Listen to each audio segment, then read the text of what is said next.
Hey guys, welcome back to my YouTube channel. I know I've been gone for a while, right? But your girl has been so super busy.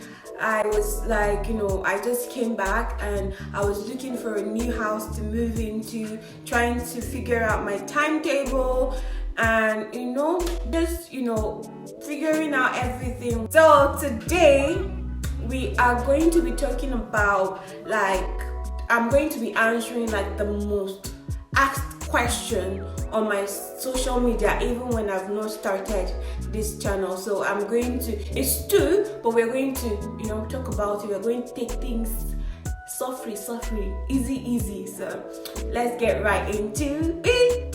So one of the two most asked questions that people often ask is that how can I pick the right university for me? How can I move to Canada? How did you do it?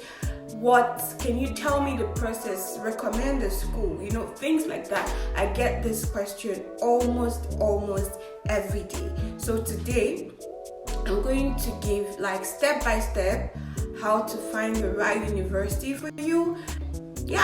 So if you know someone who wants to move to Canada or school in Canada, do their masters in Canada, this is the right video for you, or you can send it to that person. So basically on this video I'll be pointing out points, okay. I'll be pointing out facts, things that you need to know, the steps to follow on how to go about finding school, and after you find school, what to do. I'll always recommend that people should look for the right universities for them, especially if you're an international student. It is literally so important that you look for a university that has you have you in mind. For the fact too, when you look for universities, right, try and narrow down, compare, read reviews about the particular university that you're applying into. Go online to check if they are accredited. Okay, yes, that's true. If they are accredited, it seems like it's not correct, but let's be serious. So you have to also know if this university is genuine. If you graduate and take your certificate outside, will they recognize you? You need to look for a university or a college that is globally recognized. So guys, making the right choice, when you list out maybe you have a list of 7 universities, then you now try to narrow down your option, which is the fact too. Compare universities, what do they have for me? Does this university give a student permit or a graduate permit? Can I study and work at the same time? Those are the things you should be looking out to, especially as an international student. If you're coming to Canada, you narrow down your option, figure out what is also beneficial to you. Don't just come into any university, spend a whole lot of money, and at the end of the day you're not gaining anything back. So that is it. You have to compare schools, universities, and try to pick the one that's best for you to study in as per your future goal. People often tell me to give them admission. I don't understand. That is how people get to chop your money. People would just deceive you, take your money, because I cannot give you admission. I was as novice as you are back then in 2012. That was the very first time I wanted to study abroad. I did every single thing on my own. I applied into the university on my own. I went online, I checked. When my admission was successful, applying for the visa, I did everything on my own. So you can just go online and sort out information for yourself. But anyways, you can go to this website, www.educationau/incanada.ca. I'm going to leave the link on the description. I'm going to leave the link on the description box down below. That will help you find the right university for you, and also help answer many questions, like so many questions that you may have regarding admission. You don't even need to get an agent. Everything you need right now, is on the internet. Surf it. Like, I surf the internet for so many things. I don't use agents when it comes to looking for, things like this. I just go into admission. I go into the website, like go into the internet.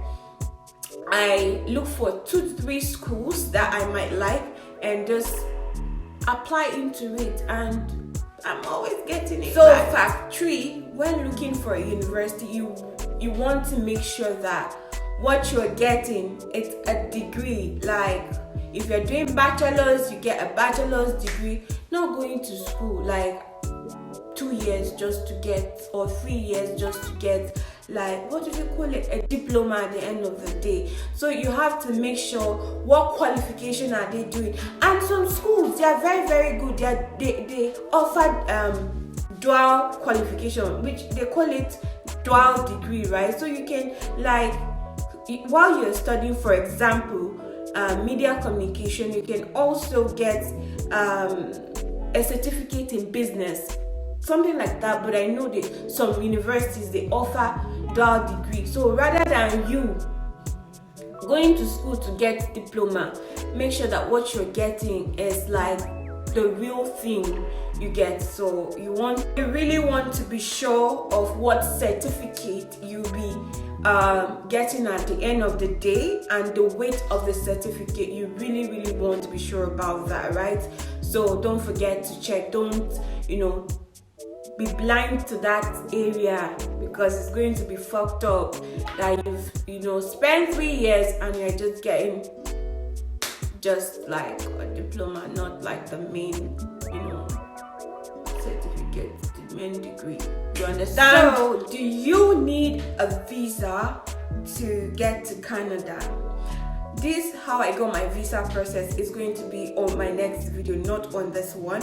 But yes, you need some countries do not need it, but the country where I come from, Nigeria, yes, you need a visa, and how to go about it, I'm going to mention it on my next video. I don't want to clash everything at the same time, but for the meantime, you can go on to www.cic.gc.ca. I'm going to leave it too on the description box so that you can check it out. And on my next video, I'm going to talk about my immigration story, how long it took me to get my visa. Next video, I'm going to tell you guys how I got my visa to Canada. It will not be on this video. So yes, you need a visa, and I'm going to say it, how to get a visa, or how I got my visa, on my next video. Okay, so moving on to fact 5. Yes, fact 5. So now this is the part where people are always feeling frightened. The cost.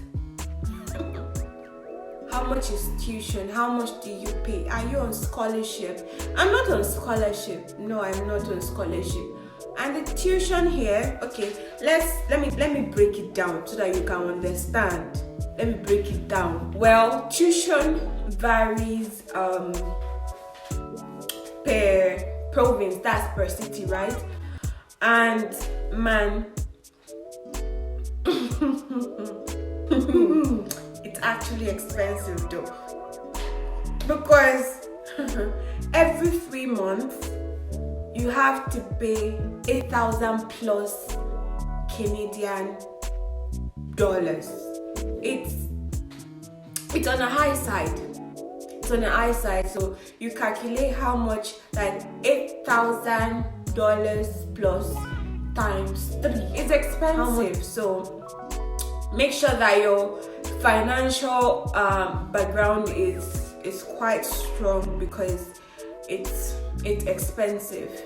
It's expensive, but it is also worth it For instance, the university I am in right now is expensive, but like I have a study permit that also comes with a working permit. So I work, I go to school, and it is easier. So if you have someone paying for your tuition, at least you can work. You can work and like pay for your rent and also buy your food, buy your clothes, things like that. And also one reason why I really love my university is that apart from giving international students working permit, also they give graduate work permit. So even when I am done with university, right, when I'm done with my masters, I can apply for a working permit. And for instance, when you graduate and you find a good job, you can also apply and get like a permanent,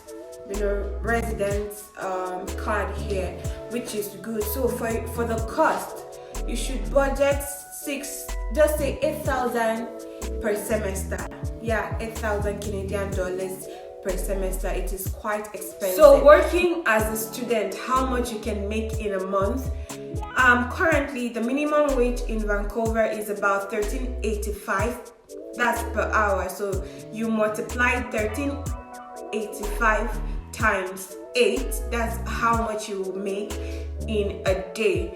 And the required hours for international students for you to work is just 20 hours in a week. Minimum wage $13.85 is what an employer has to pay you no matter what. But there are jobs that you can see for more than that.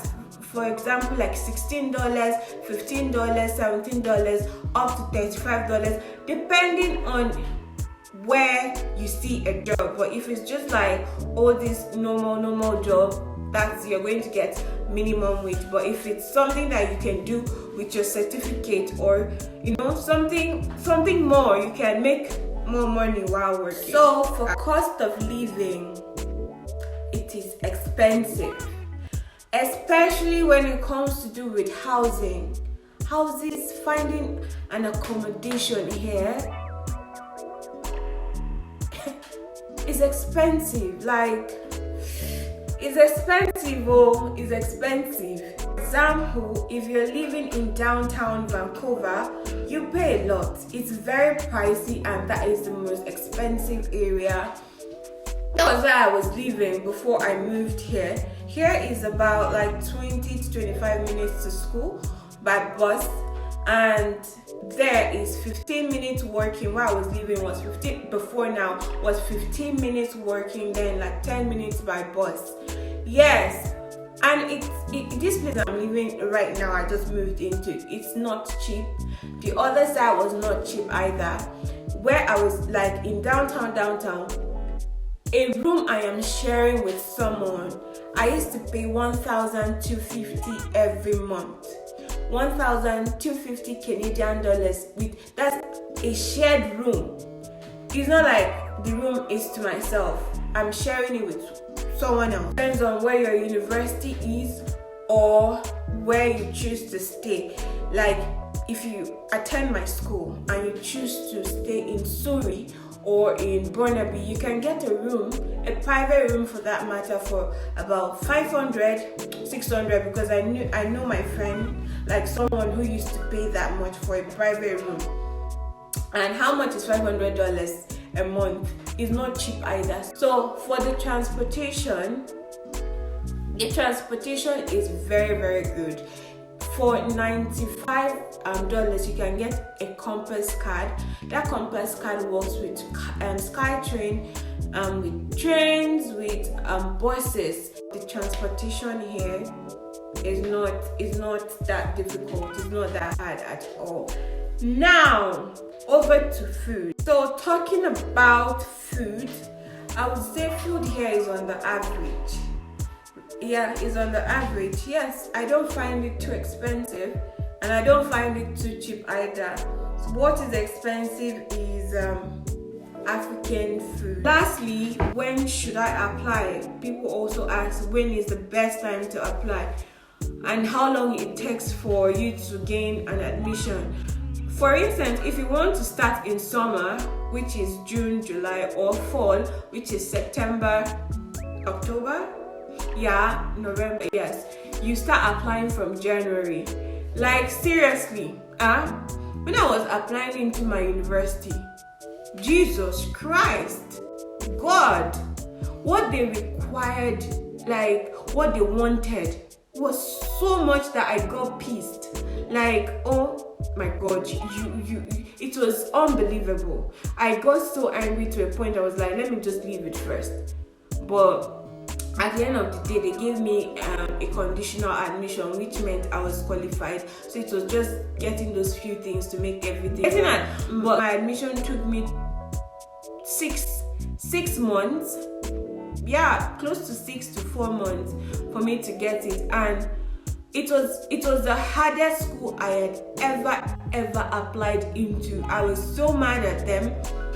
But at the end of the day, I found out like they're just trying to make sure that I was the best student for their university. And also, if you don't have up to the required GPA for you to gain admission into doing masters in Canada, is 3.0 minimum. If you have like 2.5, 2.6, they won't answer you, because minimum is 3.0, which I had more. Generally, getting my admission was very difficult. Was very, very difficult. But getting my visa was just like this. I got my visa under 2 weeks. But I wonder why, getting my this university finally is accepting me, because they accepted me on conditions that I had to meet, and part of the conditions that I had to meet was passing through all those. I just sticked to cooperating, and everything was done. Finally got my admission. Then I started my visa process, and yes, that is how I got my admission down here. So guys, that will be it for this video. If you liked this video, don't forget to give it a thumbs up, subscribe, and feel free to drop a comment down below. So for today, we are done, and I'll see you guys on my next video.